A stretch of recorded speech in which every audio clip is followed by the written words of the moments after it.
Salut à tous. Maintenant que vous comprenez les concepts de Face, on va passer à la pratique et construire un pipeline RAG complet basé sur Face. On va suivre exactement les étapes d'un RAG professionnel.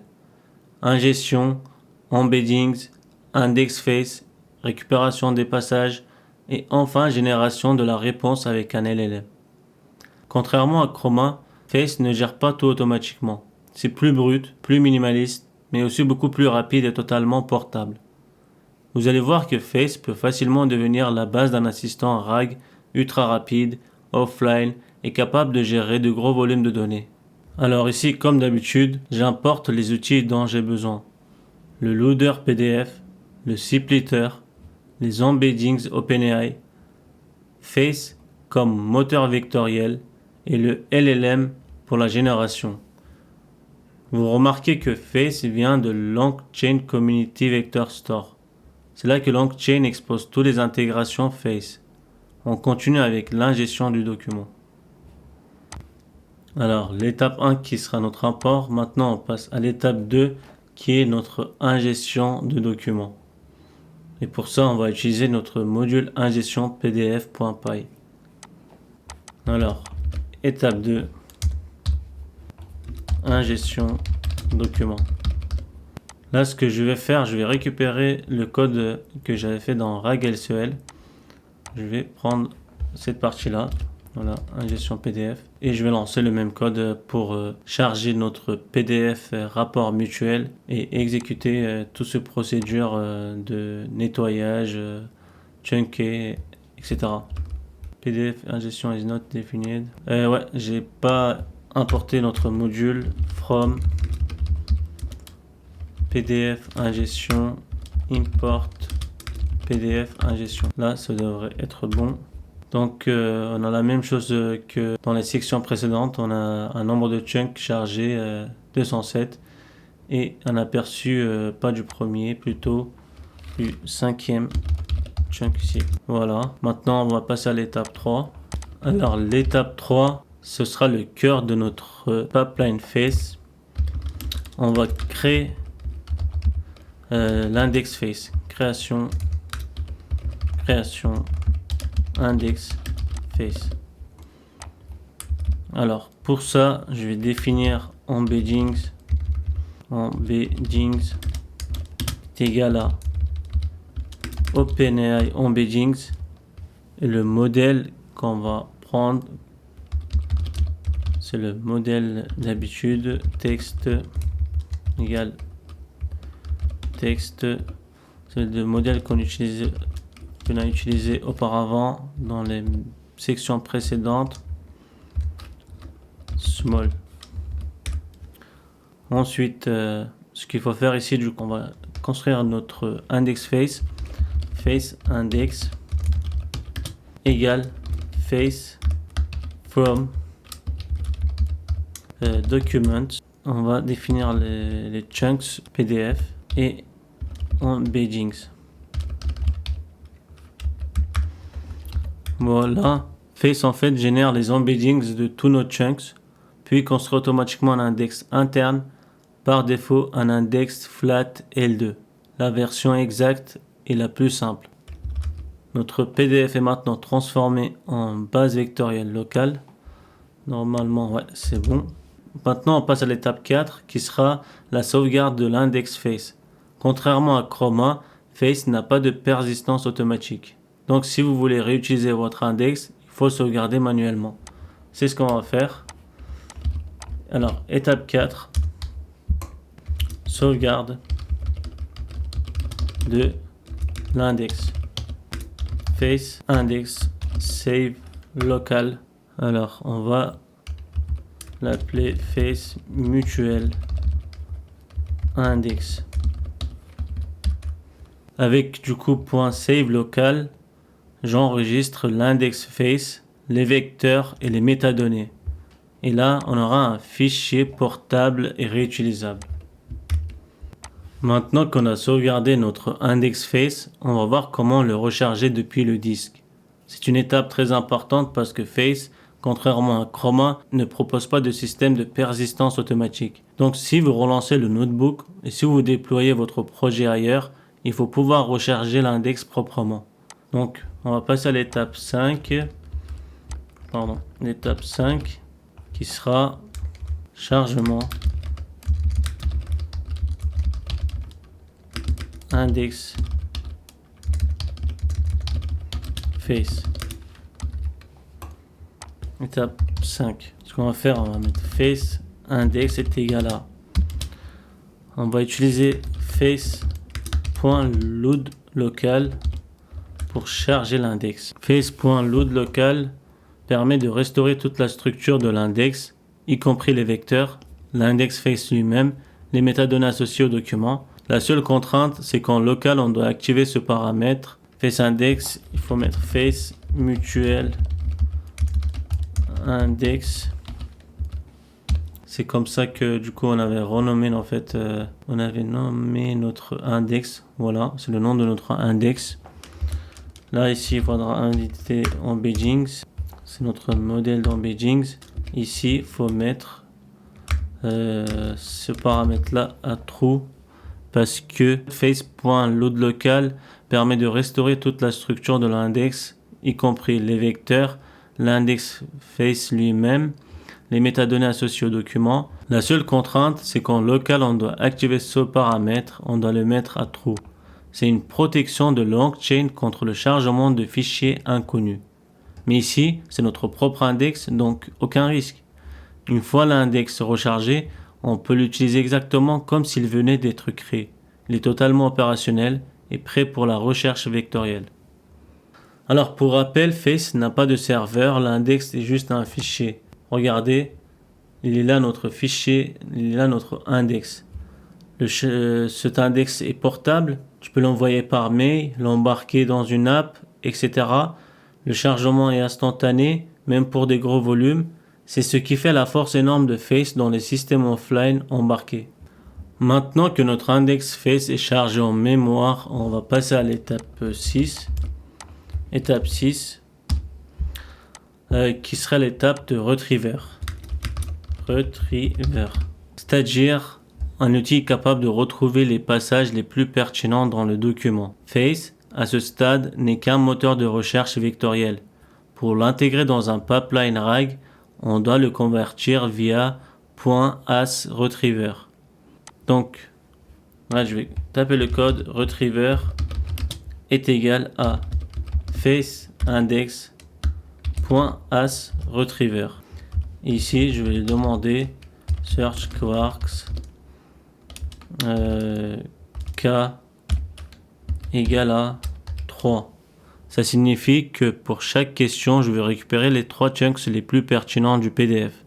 Ce retriever, c'est le cœur du système RAG. Quand on posera une question, c'est lui qui va chercher dans notre PDF indexé les passages qui répondent le mieux à la requête.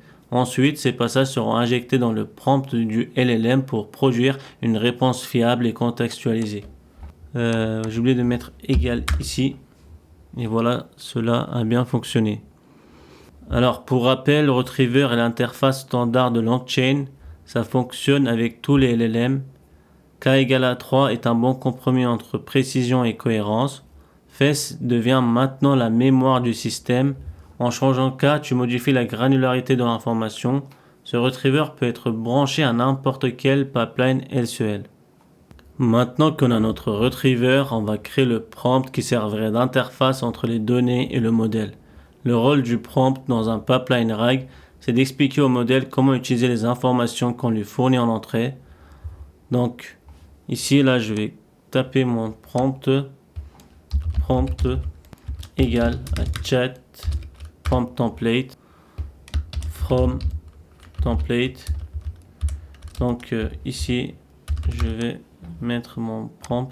Alors, je vais dire que tu es un assistant spécialisé dans l'analyse de rapports d'activité du Crédit Mutuel. Voici les extraits pertinents retrouvés dans l'index contexte question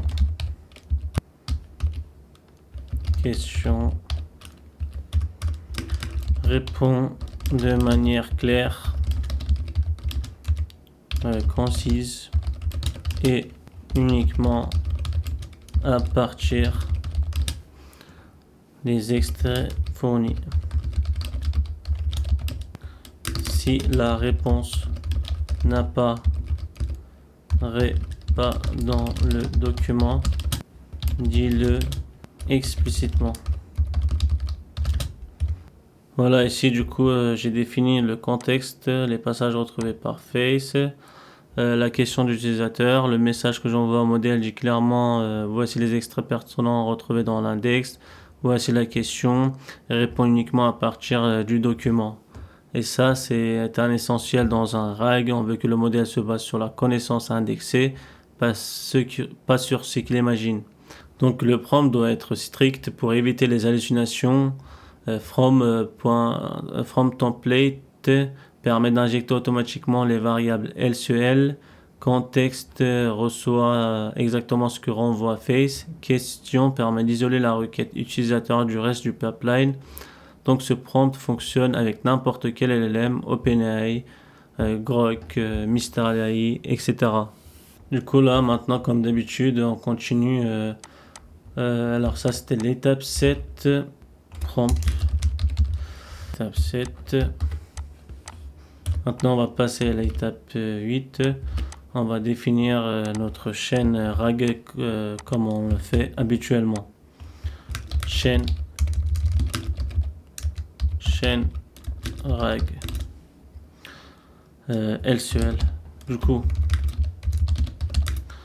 maintenant qu'on a le retriever et le prompt, on va assembler le pipeline RAG grâce à LCL.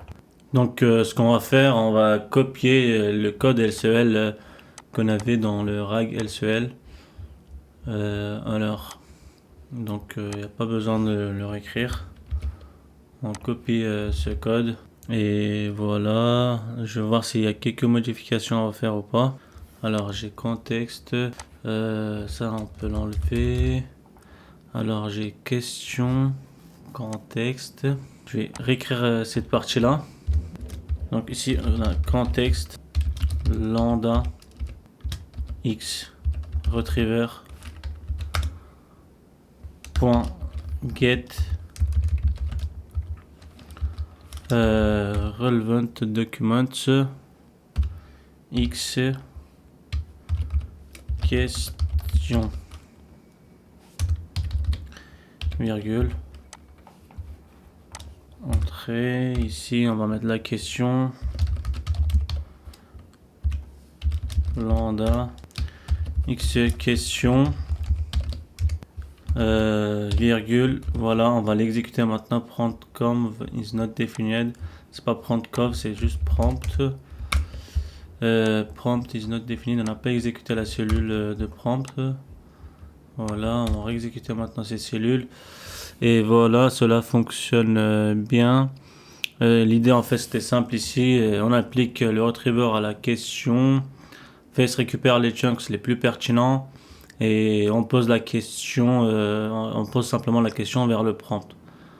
Ensuite, avec les symboles, on enchaîne les étapes prompt, LLM, strroute, parser, comme on l'a déjà fait avant. Ce qui est génial en fait avec LCL, c'est que le pipeline reste très simple à lire mais extrêmement puissant. On a maintenant un RAG complet où Face joue le rôle de mémoire vectorielle et le modèle GPT-4 au mini se charge de la génération. Maintenant, ce qu'on va faire, on va tester. On passe à l'étape 9, test du RAG avec Face. Maintenant que notre pipeline RAG est complet, on va enfin tester et voir Face en action. Donc je crée la partie, je fais juste un copier-coller. On l'a fait comme avant en fait, on pose 3 questions. Là je vais exécuter pour voir si cela fonctionne bien ou pas. Alors get relevant documents missing one record keyword only run manager. Alors ce qu'on va faire, comme on l'a fait avec RAG LCL. Je vais remplacer le prompt par le prompt que j'avais en... Je me suis trompé en fait, ici get relevant documents c'est plutôt invoke. Je remplace par invoke, je réexécute mon pipeline. Voilà, Et voilà les réponses. On voit bien qu'en fait, à chaque appel, à chaque question, Face retrouve les passages pertinents dans le PDF. Ces passages sont injectés dans le prompt. Le LLM génère une réponse basée uniquement sur ces extraits. Et vous voyez, les réponses obtenues sont beaucoup plus précises qu'un LLM donnerait sans RAG. Donc voilà les réponses qui sont assez précises. Ça ressemble un peu à les réponses du Chroma DB. Voilà, on vient de construire ensemble un pipeline RAG complet basé sur Face. Et vous voyez qu'au final, la mécanique reste simple, propre et très puissante. Dans cette section, on a ingéré le PDF avec notre module ingestion PDF. On a découpé le contenu en chunks.